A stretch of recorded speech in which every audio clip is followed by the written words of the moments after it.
పాటుగా క్రైస్తవ కుర్రాళ్ళు కూడా ఆయుధాలు పట్టుకొని ఈ దేశ రక్షణ కోసం నిలబడతారు. అది చెప్పాలనుకున్నాను.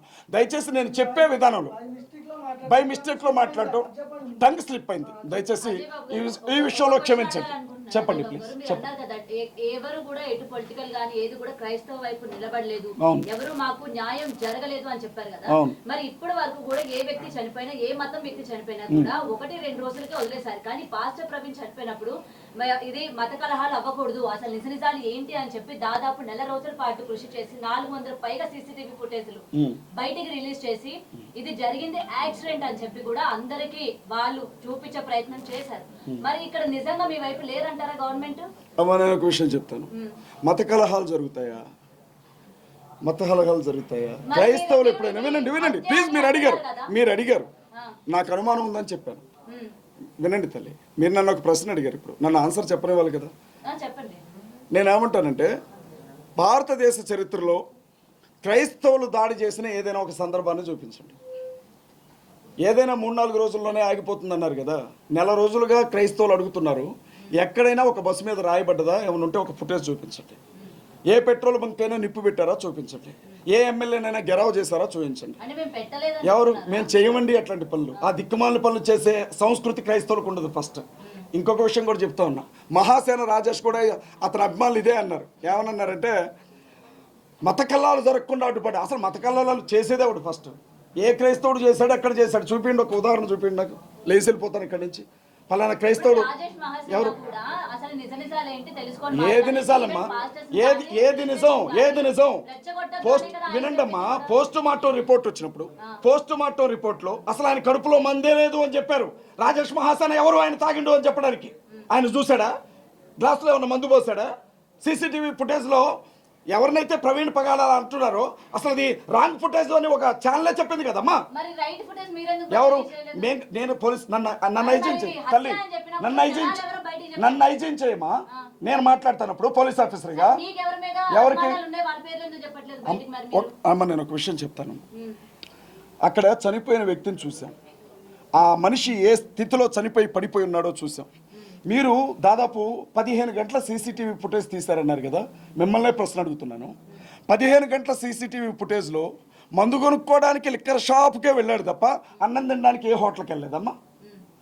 హైదరాబాద్లో బయలుదేరిన వ్యక్తి రాజమండ్రికి వచ్చే వరకు మందు తాగుతూనే వచ్చాడా? ఒక చోట క్వార్టర్ కొనుక్కొని తాగాడు, ఒక చోట ఏమంటారు బ్రాంతి కొనుక్కొని తాగాడు, ఇంకో చోట బీర్ కొనుక్కొని తాగాడు. ఎవడైనా తాగుబోతు సహోదరులు ఎవరైనా ఉంటే ఒక మాట చెప్పండి. అది సాధ్యమేనా? ఎవరైనా తాగితే ఒక బ్రాండ్ తాగుతారు. ఇన్ని బ్రాండ్లు దారి పొడుగునా తాక్కుంటూ వస్తారా? సరే తల్లి, ఒకవేళ ఇది కూడా వాస్తవమే అనుకుందాం. రామవరపాడు జంక్షన్లో ఆ మనిషి 4 గంటలు అక్కడే ఉన్నాడు అని చెప్పారు కదా. 4 గంటల సమయంలో మనిషి పడిపోయి స్పృహలేని స్థితిలో ఉంటే తలకుండే హెల్మెట్ తీరా, ముఖానికుండే మాస్క్ తీరా, ముఖం మీద కొన్ని నీళ్లు చల్లరా? అక్కడుండే ఆ ఎస్ఐ సుబ్బారావు గారు ఏమైనా సాక్ష్యం ఇచ్చారు? ఆయన తాగలేదు అని చెప్పారు. ఎవరు? ఆయన తాగలేదని చెప్పారు కదా. మాదెందుకు వినబట్టలేదు మీకు? అసలు ఆయన తాగలేడు అని చెప్పారు కదా ఎస్ఐ సుబ్బారావు గారు. హైదరాబాద్లో తాగడం మొదలుపెట్టిన మనిషి రామవరపాడు దాకా తాగొస్తా ఉంటే ట్రాఫిక్ ఎస్ఐకి అర్థం కదా. ఆయన ఏమన్నా తాగాడా అని అడిగితే, మీ మీడియా సంస్థలు అడిగితే ఆయన తాగిలేడండి, ఆయన చాలా గౌరవప్రదంగా ఉన్నాడు అని చెప్పారు. మరి అదెందుకు సాక్ష్యంగా తీసుకోరు మీరు? ఇప్పుడు అమ్మా ఏ ఉన్నా ఏ అయ్యా ఏదో అంటాం, టెక్నాలజీ నాకు పెద్దగా తెలియదు. ఏ అయ్యా మీరు ఇక్కడ కూర్చొని ఉన్నారు, బార్ షాప్లో ఉన్నట్లుగా ఒక వీడియో చూపించడం మీకు ఒక 5 నిమిషాలు టైం ఇస్తారా? అది పెద్ద విషయమా? ఇన్ని 15 గంటల జర్నీలో ఎక్కడైనా మాస్క్ తీసిన ఆ మనిషిని చూపిండి అని అడుగుతున్నాం మేము. అరే ఉబ్బకి చచ్చిపోతారు కదా. ఈ 15 గంటల జర్నీలో ఎక్కడా మాస్క్ తీయలేదు, కానీ చచ్చిపోయిన చోట మాత్రం మాస్క్ జాగ్రత్తగా మడత పెట్టి పక్కన పెట్టాడు. బండి మీద ఉన్నటువంటి వ్యక్తి ముందు కింద పడితే బండి బాలకృష్ణ రేంజ్లో లేచి మీద పడ్డదట. అబ్బా, చెప్పేవాడు షేక్స్పియర్ అయితే వినేవాడు ఎర్రి పుష్పం అని. బండి బాలకృష్ణ లెవెల్లో లేచి మీద పడ్డదట. కళ్ళజోడు ఆడ బయలుపోద్దాం, నేను చచ్చిపోయాను కానీ కళ్ళజోడు బయలుపోవద్దని ఇక్కడ ఉండే కళ్ళజోడు తీసి పక్కన పెట్టి చచ్చిపోయాడు పాపం కదమ్మా. మేము నమ్మాలి, అందుకే నమ్ముతున్నాం కదా తల్లి. ఇప్పుడు నువ్వు కంప్లైంట్ ఇచ్చినా కేసు పెడతారు, మళ్ళీ ఇదొక చికాకు మాకు. నమ్మేస్తున్నాం, యాక్సిడెంటే అని నమ్మేస్తున్నాం, కానీ అనుమానాలు. మరి అదే కదా, నమ్మమని ఎవరో చెప్పనప్పుడు ఎవరమ్మా? ఎవరున్నారు మాకు? మా తరఫున ఏ రాజకీయ పార్టీ మాట్లాడింది? ఏ ఎమ్మెల్యే మాట్లాడాడు? మా తరపున ఏ పార్టీ అధికార ప్రతినిధి మాట్లాడాడు? మా తరపున ఎవరు మాట్లాడారు చెప్పండి? ఒక్క కేఏ పాల్ గారు మాట్లాడాడు. ఆయన ఎలా చిత్రీకరించారో ప్రజలందరికీ తెలుసు. హర్ష కుమార్ గారు మాట్లాడితే ఆయన అరెస్ట్ చేసి జైలుకి బయటికి తీసుకుపోయి ఇంటికి గుడ్డలను జింపి తీసుకొచ్చారు ఇంటికి. నిజమేనా కాదా? ఆ కొద్దో గొప్ప అనుమానం ఉంది అని మాట్లాడుతుంటే నాకు చేసిన సన్మానం కూడా చూశారు. ఇంకేం కావాలా? భయం సార్, అందుకే ఇక్కడికి వచ్చి ప్రెస్ మీట్ పెట్టాను. నాకు చాలా భయం, నాకు 24 గంటల భయం కేసులంటే. అందుకే ఇక్కడికి వచ్చి ప్రెస్ మీట్ పెట్టాను సార్. సార్ ఇప్పుడు తల్లి ఒక్క నిమిషం మీరు అవుతారా? నాకు బాధమ్మా, ఏనండమ్మా, ఒక్క నిమిషం నన్ను మాట్లాడినివ్వండి, ఒక్క నిమిషం మాట్లాడినివ్వండి. దానికి సమాధానం చెప్తాను. ఎవరికి పట్టలేదు, నీకు ఒక్కడికే ఎందుకు పట్టింది అని అడిగారు ఆయన. నేనేమంటున్నానంటే, నేను వేరు సార్, నేను మీకు కష్టం వచ్చినా నేను అలాగే మాట్లాడతాను. నా మనసు ఊరుకోదు, నా పద్ధతి అది. నేను ఒక్కడ మాట్లాడమేంటి సార్? అభినయ్ మాట్లాడలేదా? ఇంకా అభినయ్ అరెస్ట్ చేయాలి, కేసు పెట్టారులేండి, ఫ్రీగా వదిలిపెట్టలా. ఆయనకు కూడా కావాల్సినవి ఇచ్చారు. ఆయనకి రాజానగరంలో వచ్చినాయి ఆ నోటీసులు. ఆయన్ని అరెస్ట్ చేస్తారు. వీకేఆర్ మీద కేసు పెట్టారు, హర్ష్ కుమార్ గారి మీద కేసు పెట్టారు, కేఏ పాల్ గారి మీద కేసు పెట్టారు. ఎందుకు పెట్టలేదు సార్? నేను ఒక్కడైనా కోన్కిస్కా గొట్టంగా నేనేమన్నా సార్ ఒక్కడనే అంటారు మీరు? ఎంతోమంది, కొన్ని లక్షల మంది క్రైస్తవులు కొట్లాడుతున్నారు ఇవాళకి కూడా. ఈ సిస్టర్ ఒక మాట అడిగారు, జెసికా ప్రవీణ్ గారికి లేని బాధ మీకెందుకు అని. అమ్మా ఒక్క విషయం చెప్తాను, చాలా అమ్మా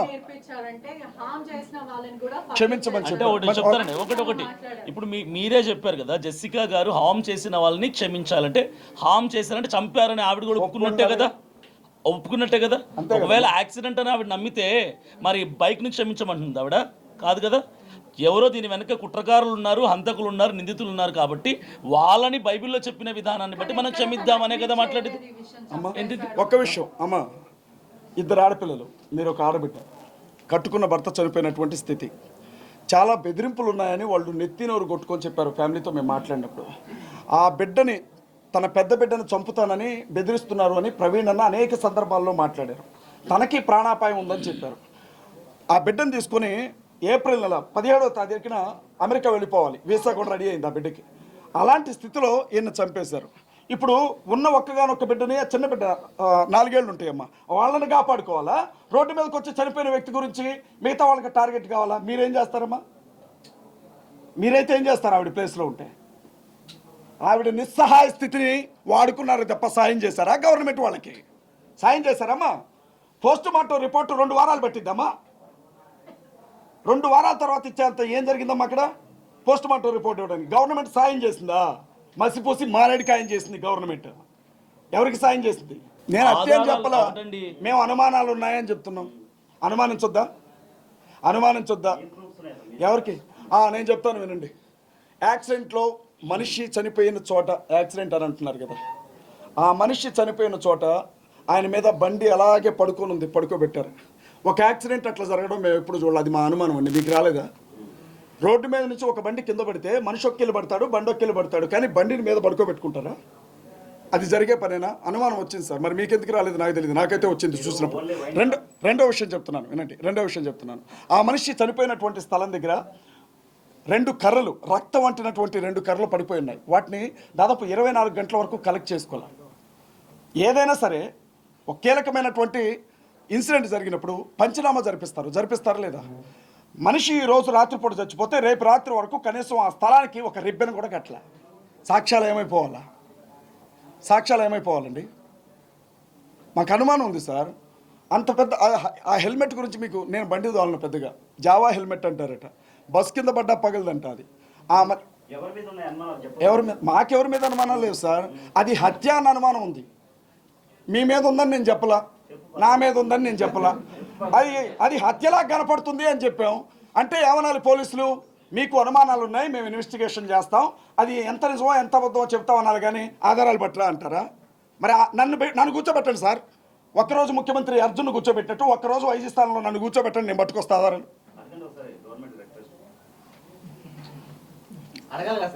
రిక్వెస్ట్ చేసిన సార్, నన్ను కూర్చోబెట్టండి సార్.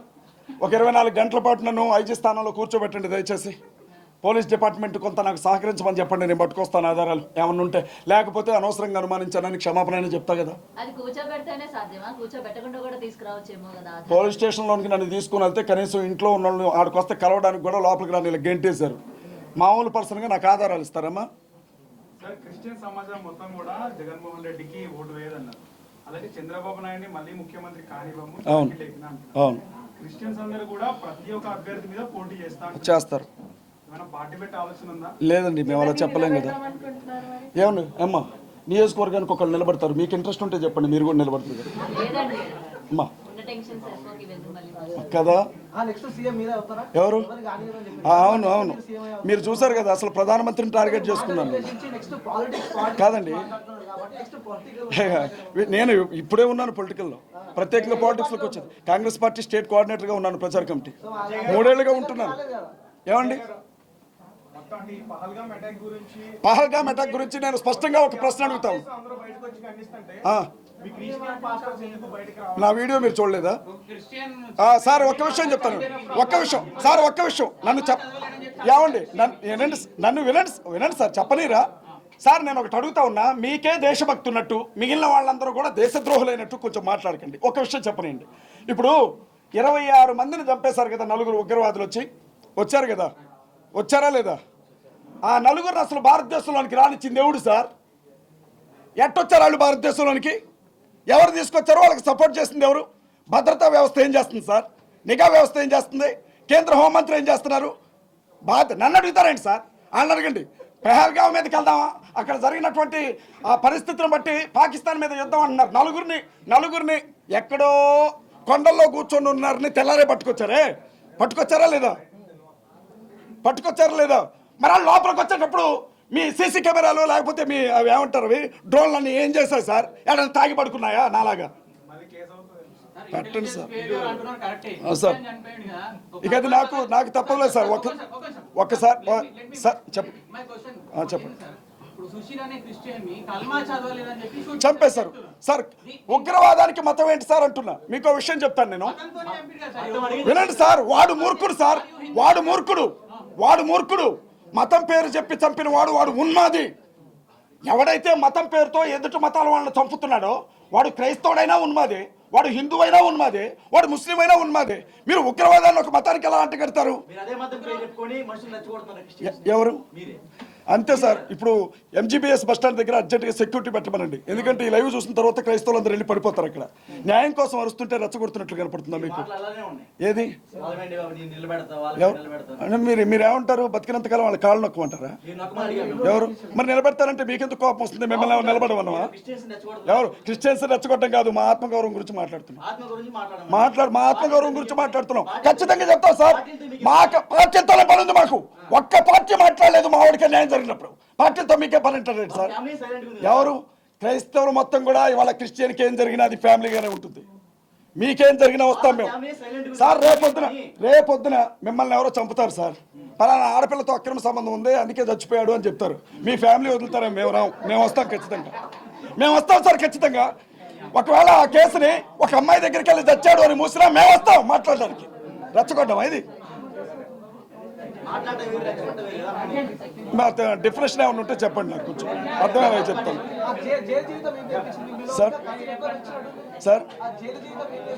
సార్. తల్లి ఒక్క నిమిషం, ఒక ప్రశ్న అన్నా. ఒక్క విషయం, కోర్టులను మాత్రమే నమ్ముతున్నాం. కోర్టుల మీద మాకు పూర్తి నమ్మకం ఉంది. న్యాయ వ్యవస్థ మీద మాకు పూర్తి నమ్మకం ఉంది. న్యాయవాదిని నమ్ముతాం, కోర్టులో పనిచేసే క్లర్క్ను కూడా నమ్ముతాం సార్. మేము ఈ దేశం ఈ రోజు ఇలా ఉంది అంటే దానికి 2 కారణం. ఒకటి రాజ్యాంగం, రెండవది న్యాయ వ్యవస్థ. మేము బలంగా నమ్ముతున్నాం. ఎవరు? ఆంధ్ర కోర్టులో కేసు వేసాం సార్. కేఏ పాల్ గారు కేసు వేశారు. ఆగస్టు నెలలో మళ్ళీ దానికి సంబంధించిన హీరింగ్ ఉంది. ఓడిపోయారని మీరు ఎలా చెప్తారు? జైలు దగ్గరికి వెళ్ళొచ్చాక ఏం నేర్చుకున్నారని అన్నారు. నాకు జైలు జీవితం చాలా నేర్పింది సార్. ఒక్కసారి జైలుకి వెళ్ళినా, ఒక్కసారి చావు బ్రతుకుల మధ్య హాస్పిటల్కి వెళ్ళినా చాలా విషయాలు తెలుస్తాయి సార్. చాలా విషయాలు అర్థమవుతాయి. అప్పుడు ఏం తెలిసింది అని అంటే సార్, సైనింగ్ అథారిటీ లేని వాడు ఎంత గొప్పోడైనా సరే వాడి బతుకు కుక్క బతికే భారతదేశంలో అని నేర్చుకున్నాను నేను. సంతకం పెట్టే స్థానంలో మనవాళ్ళు ఉండాలి. అలా లేకపోతే మనకు న్యాయం జరగదు అని నేర్చుకున్నాను నేను. అధికారులు అన్యాయం చేసిన ఎదురు తిరిగి ప్రశ్నించడానికి మన శక్తి సరిపోదు అని నేర్చుకున్నాను నేను. పవర్ అంతా ఎక్కడుందో ఆ వైపుకి అడుగులు వేయాలి అని నేర్చుకున్నాను నేను. సమస్యకి అదే పరిష్కారం అని నేర్చుకున్నాను నేను. ఇంకేమంటారు? చంద్రబాబు నాయుడు గారు 5 నెలలు జైల్లో ఉన్నారు సార్. నెక్స్ట్ ఏమయ్యారు? జగన్మోహన్ రెడ్డి గారు వినండి సార్, వినండమ్మా. మహాత్మా గాంధీ జైల్లో ఉన్నారు, లేరా? అంబేద్కర్ గారు జైల్లో ఉన్నారు, లేరా? నేను చెప్పేది వినండి. జగన్మోహన్ రెడ్డి గారు జైల్లో ఉన్నారు. వాళ్ళ రేవంత్ రెడ్డి గారు జైలుకి వెళ్ళి వచ్చారు. అంటే ఎవరికి? నాకంటే ఎక్కువ సంతోషం దొరికింది. మీరు కూడా 2 వారాలు వెళ్ళరండి, చాలా బాగుంటుంది. మీరు కూడా వెళ్ళరండి. మతాల గురించి చెప్పడం, ఈ రోజు ప్రభుత్వాలంతా కూడా వేరే విధంగా మాట్లాడడం, అందరినీ క్రిస్టియన్ కమ్యూనిటీ మొత్తాన్ని కూడా మీ వైపు తిప్పుకోవడం. నెక్స్ట్ మీరు అంటే ఇప్పుడు కాంగ్రెస్ లో నుంచి కూడా రిజైన్ చేశానని మీరు చెప్పారు కాబట్టి నెక్స్ట్ మీరు పార్టీ పెట్టుకోవడానికి ఇదే తొలిమెట్టు అని చెప్పి మీరు అనుకుంటున్నారా? దీని నుంచి మనం అది ఒట్టి ఆలోచన. ఇన్ని చెప్పిన అది నిజమైతే అదే మాట చెప్తాను కదా. పార్టీ పెట్టి కాదమ్మా, ఒక్క నిమిషం సార్ అడిగారు. పార్టీ పెట్టడానికి నెలకి 25,000 ఈఎంఐ కట్టడానికే ఎట్లా అని ఆలోచించే వ్యక్తిని పార్టీ పెట్టి ఎక్కడ సంస్థ నడపాలా? నాకు వచ్చాడు బాగా ఇస్తారమ్మా. మీరు కూడా క్రైస్తవులందరూ ఫండ్స్ ఇస్తారు. మీరు కూడా ఇమీడియట్గా క్రైస్తవుల తరఫున మాట్లాడండి, అకౌంట్ ఒకటి ఓపెన్ చేయండి, కావాల్సినంత డబ్బు. ఎవరు చెప్పండి ప్లీజ్. ఇంత పెద్ద ప్రపంచ దూత ఇక్కడ నుంచి ట్రంప్ తో మాట్లాడే పెద్ద వ్యక్తి వాళ్ళే ఎలక్షన్ లో ఓడిపోయాడు. గెలుస్తానని అంటున్నావా? ఆగండి ఒక్క నిమిషం. ఇప్పుడు ఓడిపోతే మీకు ఒక విషయం తెలుసో తెలీదో నేను చెప్తున్నాను. గెలిచిన వాడిని ఎంపీ అంటారు, ఓడిపోతే కంటెస్టెడ్ ఎంపీ అంటారు. ఏమన్నా తేడా ఉందా? ఎవరికి? కనీసం ఆత్మగౌరవం మిగులుతుంది కదా సార్, కనీసం ఆత్మగౌరవం మిగులుతుంది. నేను ఒక విషయం చెప్తాను సార్, దయచేసి వినండి. రొమ్ముల మీద పన్ను వేసినప్పుడు ఒక తల్లి గంగేళినో, ఆ తల్లి పేరు ఏదో అంటారు, నంగేళినో, కత్తి తీసుకొని రొమ్మును నరికింది. ఎందుకు సార్? నిరసన తెలియచేసింది. నిరసన తెలియజేస్తామని చెప్తున్నాను. నిరసన తెలియజేయడానికి ఇది ఒక పద్ధతి అంటున్నాం మేము. అంతే. మీరు తెలియజేసే నిరసన ఏదైతే ఉందో, ఇప్పుడు జరిగిన ఇన్సిడెంట్, పహల్గామ్ ఇన్సిడెంట్ ఉంది కదా, దాన్ని రెచ్చగొట్టేలా ఉంటుందా లేదా సామరస్యంగా? అమ్మా, నరేంద్ర మోడీ గారికి పూర్తిగా ఈ విషయంలో క్రైస్తవ సమాజం అంతా అండగా నిలబడుతుంది. వినండి దయచేసి. కేంద్ర ప్రభుత్వం ఏ చర్యలు తీసుకున్నా మేమందరం కూడా నరేంద్ర మోడీ గారితో కలిసి ముందడుగు వేస్తాం. అలాంటప్పుడు ఇలాంటి సిచ్యువేషన్ కి దగ్గరలో ఒక 1 వీక్, ఒక 10 days ఈ టైంలోనే మీరు ఇలాంటి పని చేయాల్సిన అవసరం ఏంటి? ఇప్పుడు నేనేం చేశాను? నేను రాజీనామా చేస్తే ప్రభుత్వం కూలిపోద్దని నాకు అర్థం కాలేదు తల్లి, క్షమించు. ఈ టైమే కాదు, ఏ టైం అయినా. పొద్దున అన్నం తిన్నాను, సాయంత్రం పూట అన్నం తింటాను. మత విద్వేషాలు ఏం లేవమ్మా. ఇప్పుడు ఏంటో తెలుసా, చిన్న విషయం చెప్పి ముగించేస్తాను. నిలబడడానికి ముందు బజార్లో ప్రతిరోజు భర్త వాళ్ళ ఆవిడని బాగా తన్నేవాడట. ఆ తల్లి ఉంది కదా, ఆ తల్లి ఏడుస్తూ ఉండేదట. ఏడుస్తూ ఉంటే పోలీసులు వచ్చి ఒక రోజు అరెస్ట్ చేశారట ఆవిడని. ఎందుకు అరెస్ట్ చేశారు సార్ అంటే, నువ్వు అరుస్తుంటే న్యూసెన్స్ జరుగుతుంది బజార్లో అన్నారట. అప్పుడు ఆవిడ అందంట, మా ఆయన తంతన్నాడుగా, ఆయన అరెస్ట్ చేయరా అందంట. ఆయన తనడం గురించి మాకు తెలియదండి, నువ్వు అరిసావు కాబట్టి న్యూసెన్స్ అన్నారంట. అట్లుంది మీరు చెప్పేది.